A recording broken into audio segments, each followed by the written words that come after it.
introduce you to Ace. Ace, let's get money. Cashflow. Hey, what's going on? Welcome to episode 11 of Cashflow. All right, my special guest today is Dejuan Vann the brand. All right, and he's going to be talking about the Detroit brand, community business. All right, and so I'm really excited because I met him during Detroit Startup Week. Another tie into the Detroit. How Detroit is bubbling and coming up. All right, and so if you're an entrepreneur in the city, or it doesn't really matter, anywhere in the world, how do you get your business cracking in your community, or how do you get things going? It's just like hip hop, man. You gotta get that baseline in your community before you can start to expand. All right, and Vann's gonna talk with us about that. All right, so I'm gonna get into the cash tip. This week, I want y'all to think about building or creating a budget for yourself. All right, so I'm not a big stickler on saving as much as I am on cash flow, right? So for me, it's about creating a budget and then going out and finding the means to pay for everything that you got in your budget. And you need a budget, not just for your personal life, but also for your business. Marshawn spoke about how you should treat your business like a stranger instead of like a baby. Same thing. You got to know exactly how much you're spending, where it's going, okay, and how is that, what's your return on investment, all right? So please, you can use Excel. I'm sure there's a lot of tools out there free on the internet that you can use, all right? Or you can get with an accounting professional or maybe a financial advisor to help you put that together, all right? And then we're going to be coming back with Vann.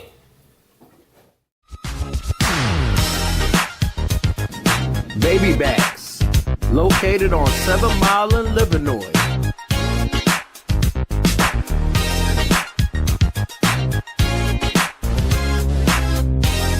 Specialize in high quality ribs, soul food, and assorted desserts. Come on now, you already know.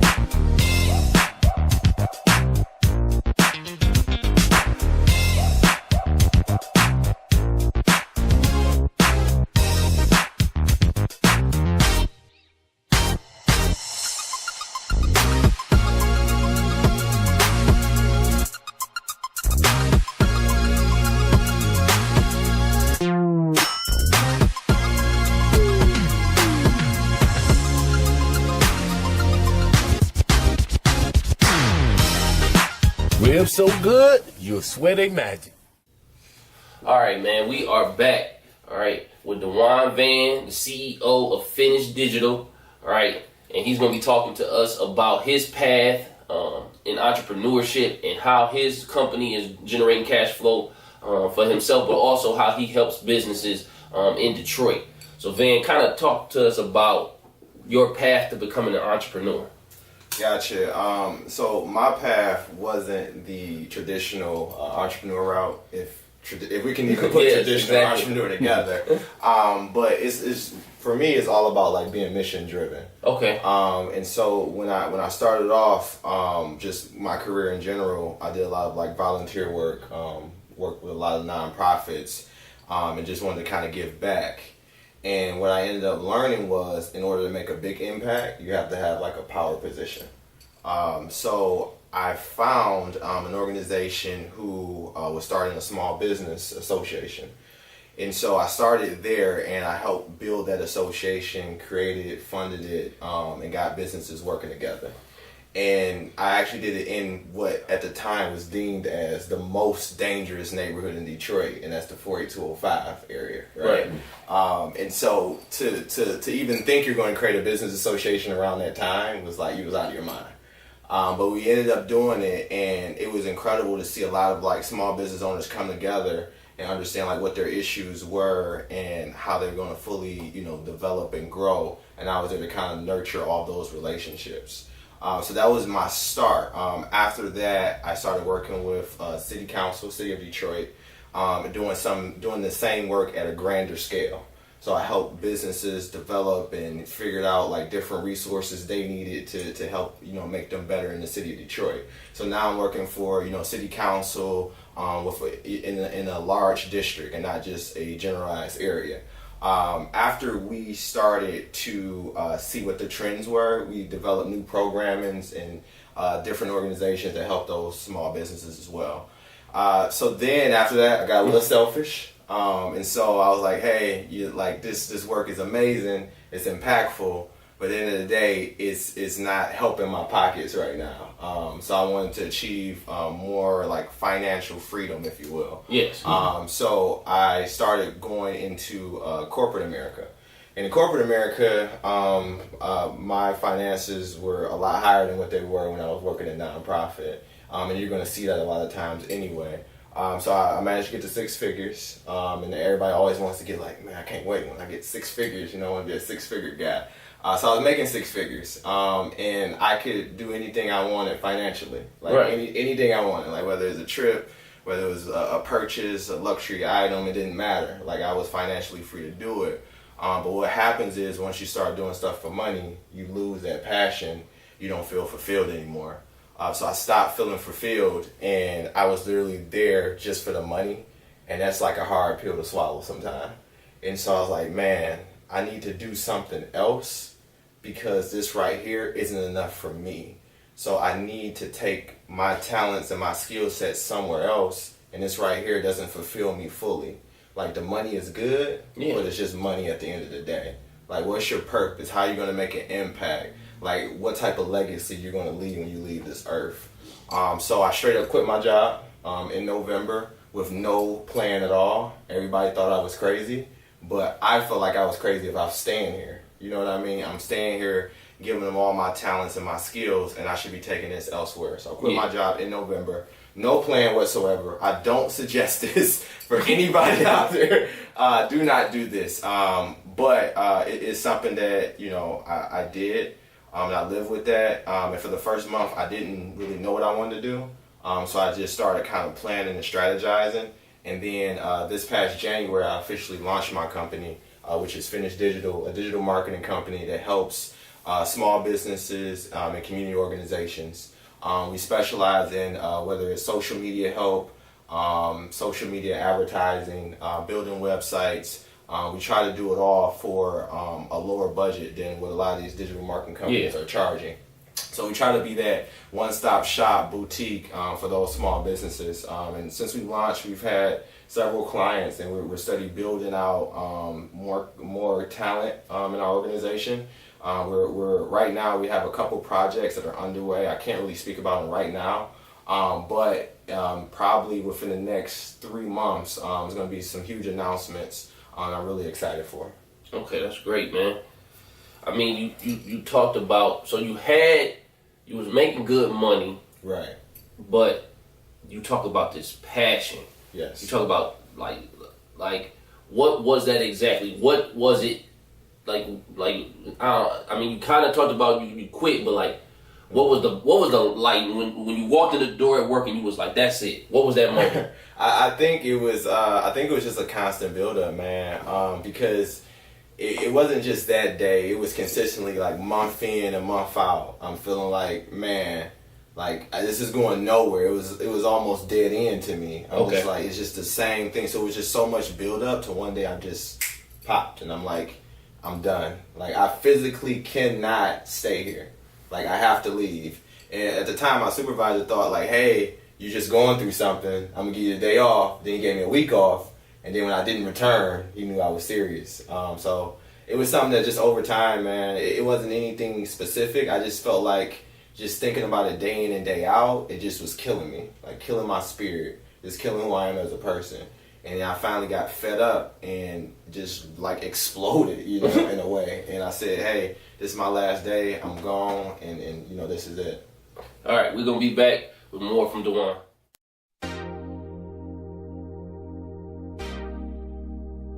Hey, welcome to Thinkers Co-working Spaces located on Jefferson and Chalmers. Hey, give us a call at 313-728-5662 or 313-850-3703. We have all the space that you need. Weddings, baby showers, meetings, you name it, we got it. We aim to please, or look us up at thinkerscoworkingspaces.com or at thinkthinkers.com. Thinkers, baby.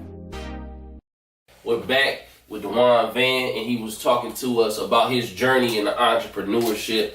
Now I want to kind of get an idea of your feelings on Detroit as a hub for entrepreneurs, and why is it, why is everything so exciting in the city of Detroit? Why is it, it's just a good time to be an entrepreneur now in the city? Yeah, for sure. I mean, I think even outside of Detroit, like right now, entrepreneurship is the thing.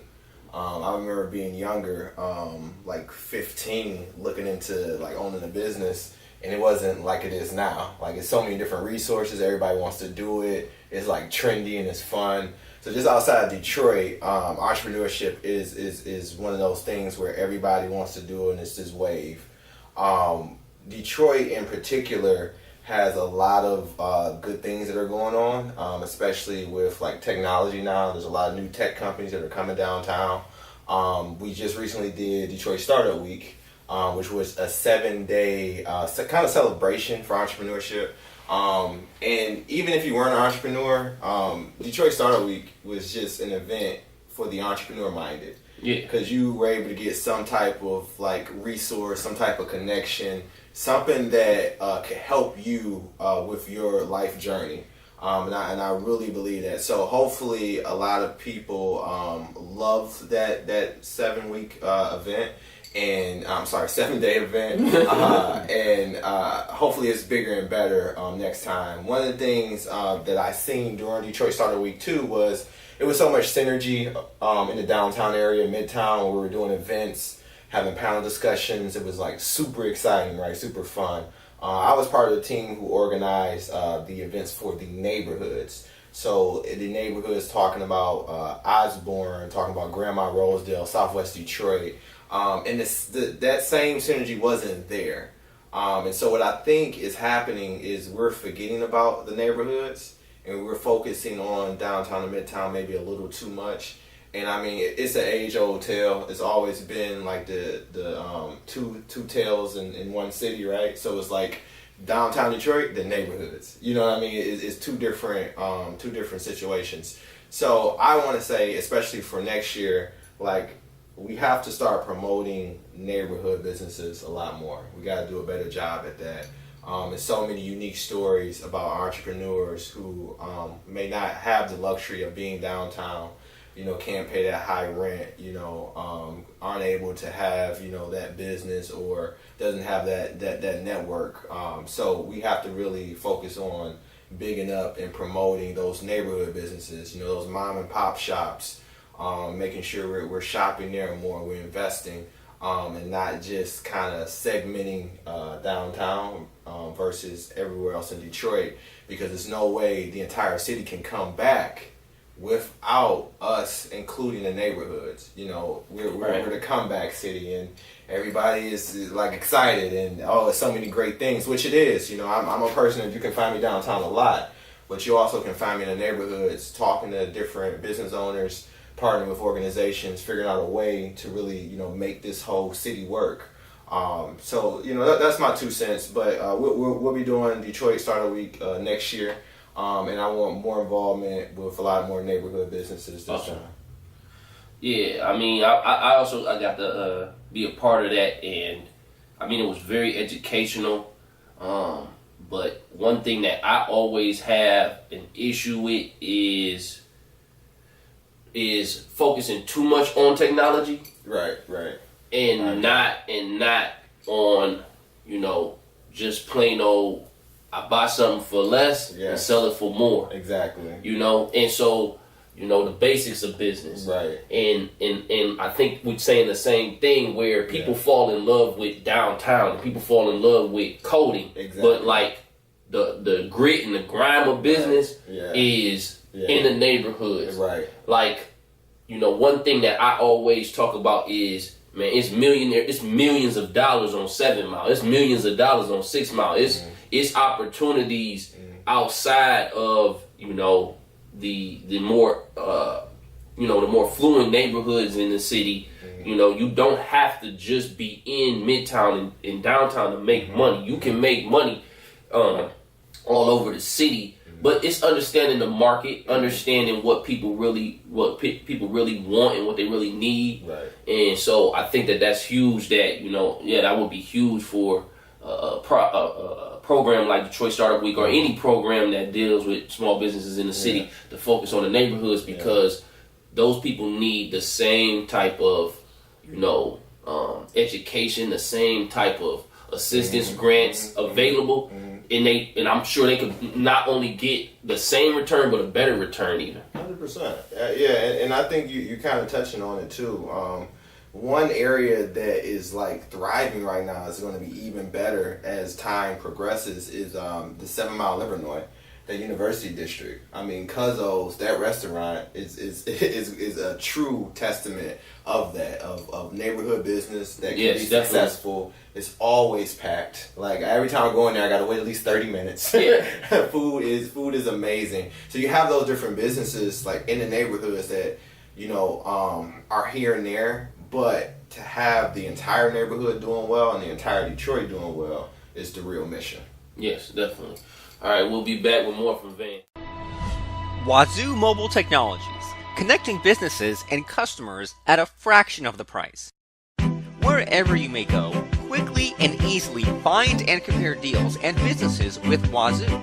Now with over 20,000 downloads. Set preferences and see the best deals, or see all the new hair and fashion styles on Style Swiper. Browse for new hair and fashion styles, get directions to nearby salons who offer unique styles. Wazoo and Style Swiper from Wazoo Mobile Technologies. Available on the App Store and Google Play.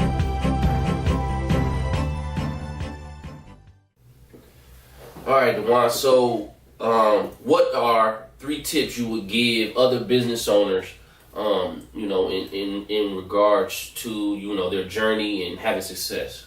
For sure. I'm super passion driven. So I would say to aspiring entrepreneurs or even people who just started their company along with me, because I'm still in the startup phase myself, do things that you're passionate about. Okay. Because at the end of the day, the money, the success, the accolades are all at the end of that tunnel. But if you aren't doing things that you're passionate about, then whatever business you start, whatever endeavor you do will fall by the wayside. So make sure you're passionate about whatever you decide to invest your time in. And if you are, you're going to enjoy it, you're going to have fun, you're going to be successful, and you're going to look at that like, man, this is like amazing. And it's going to, like I said earlier, just being part of your legacy. Like, what do you leave behind? So passion is one. Another thing is discipline. Yeah, definitely. Discipline and discipline is hard, man. Yeah. Discipline is certainly a skill. You got to invest into that skill of discipline. And discipline for me is, me waking up at 4 a.m. every single day. It does not matter. I need to wake up at 4. I need to look at my to-do list. I need to return emails. I need to make sure clients are okay. I need to figure out how I can generate more business. It's taking care of your body. You hitting the gym at a certain time and being out. You know what I mean? And you making sure you dedicate enough time to your business each and every day. You should, by minimum, invest at least 10 hours into your business per day. You don't have to do the crazy like 18 hours and stuff like that. I think that's kind of uncalled for. But if you're super passionate and you're pushing yourself, then fine, by all means. But you have to invest in at least 10 hours, like really, really hustling and working hard. Yeah. And that requires discipline. And sometimes discipline is small. Being on time for a meeting. Yes. Like, I don't know how many times where there was a potential client or a partner or something and you're late. And it's like, you didn't even give me a heads up about you being late. Like, it's super unprofessional. So you got to have that discipline where you can be on time for stuff, where you can, invest your time, where you can work on your business. So passion, discipline, and then the other thing for me would be just having patience, because you're not going to win overnight. No one who's successful, it didn't happen overnight. Right. So it's going to take time. So sometimes you got to invest a year, 2 years, 3 years, 4 or 5 years. And then once you do, then you get that return. Then things are fruitful. Yeah. But if you don't have that patience, then you'll never make it. So really buckling down and saying, hey, I have a vision. I'm passionate about it. I'm going to do it. Just know that it's going to take time. And if you can do that, you're gonna be okay. And then in 3-5 years, when you're rich on your yacht, your business is doing well, you're like, man, you know, I made it. And whatever that looks like for different people, success is different for everybody, right?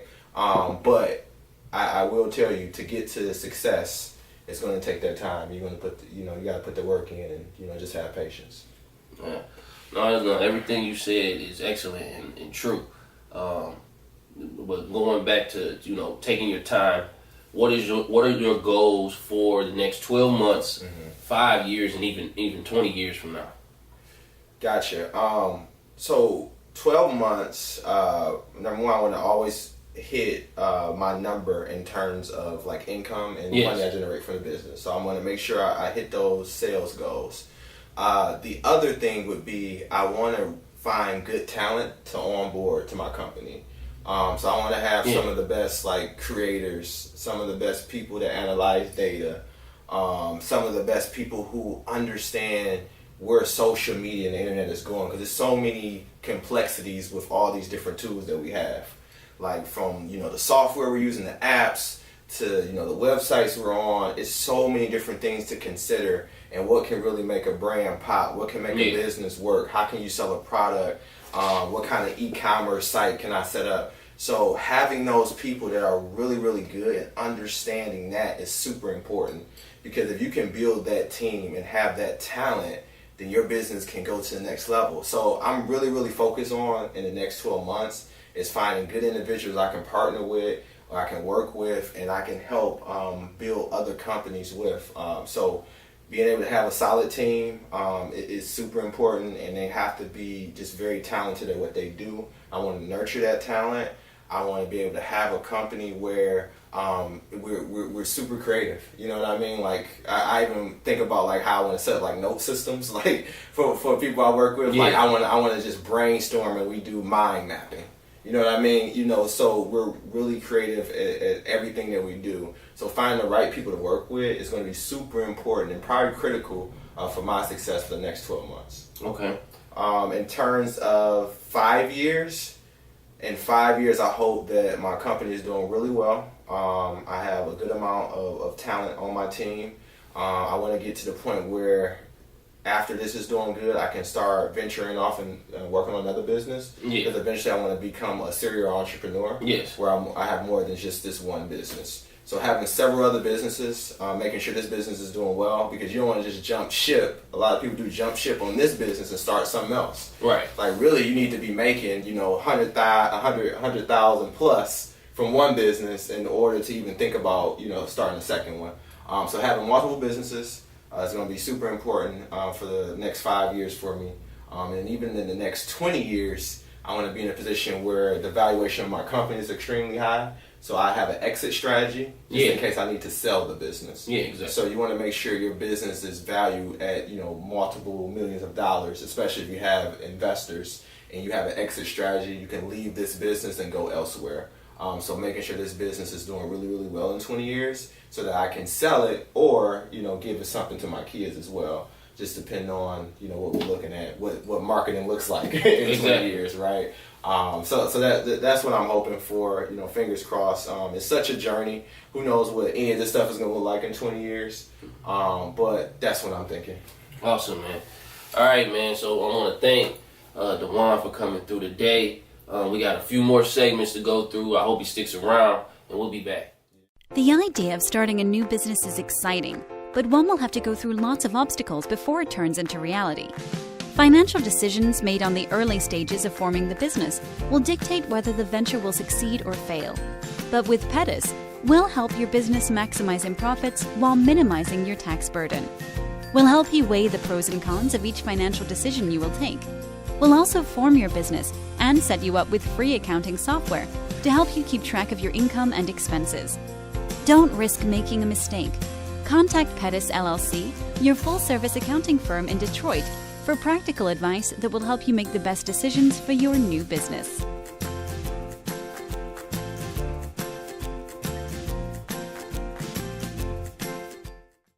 All right, guys. So we coming up on the Secure the Bag segment.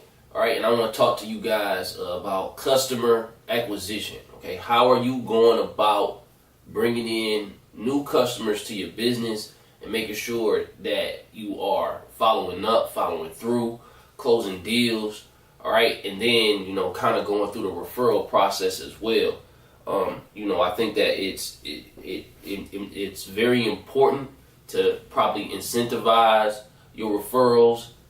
So basically saying, if you bring in me X amount of customers, I can give you a session for free, or maybe just do like a customer appreciation day for people that have stuck with you over the years. It's really important to show, to have good customer service, and show that appreciation.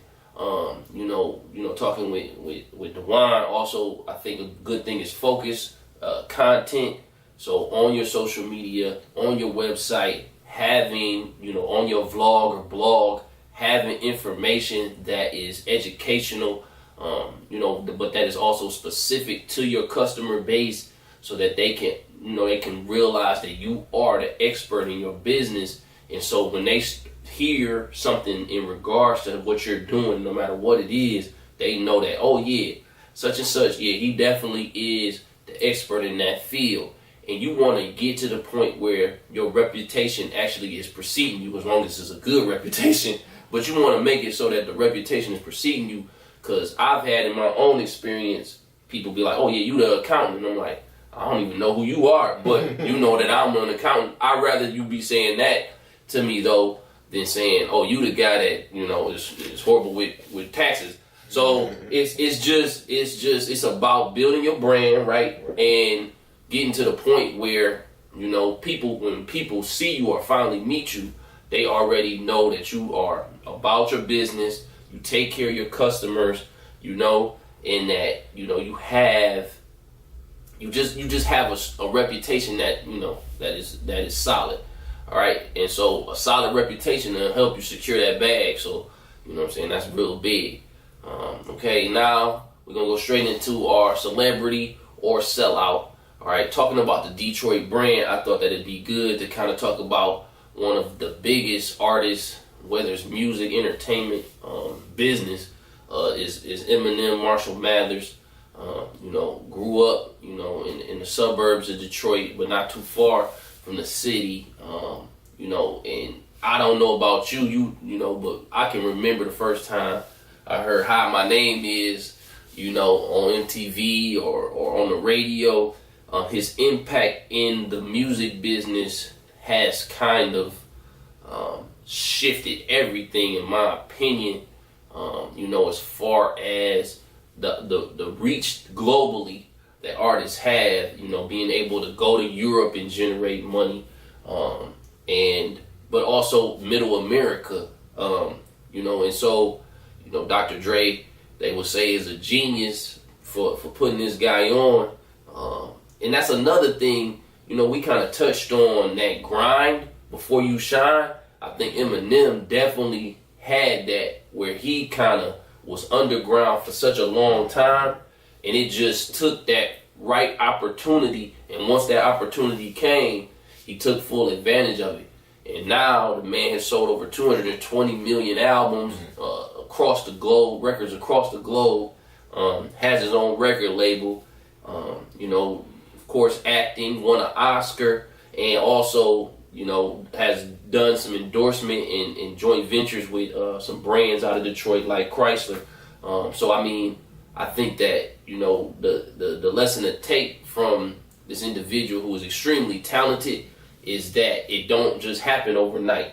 What's your feelings on M and his journey as a businessman?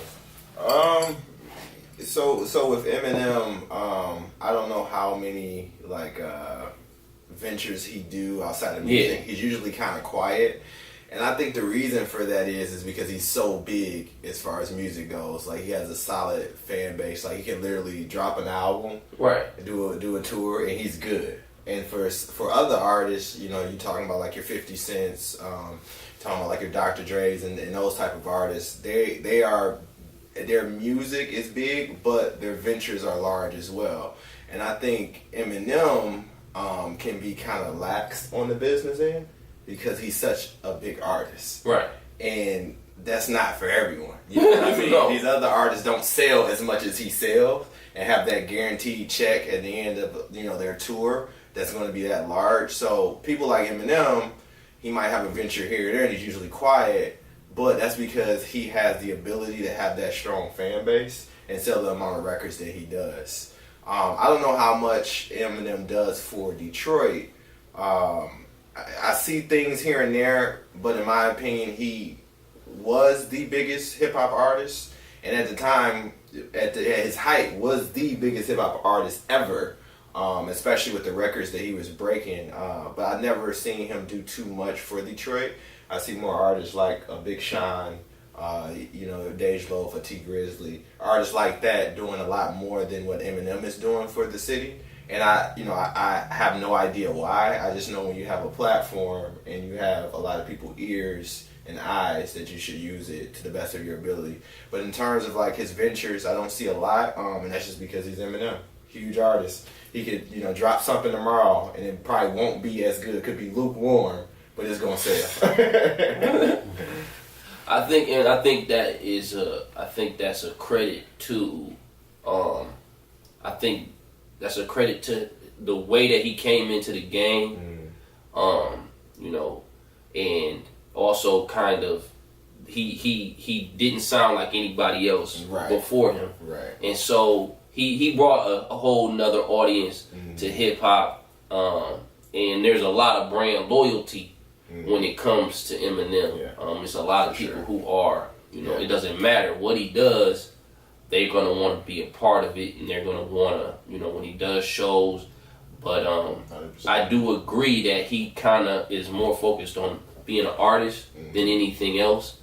And that's something to really consider when you're talking about business, because there's a lot of artists that are better business people than they are rappers, right? Yeah.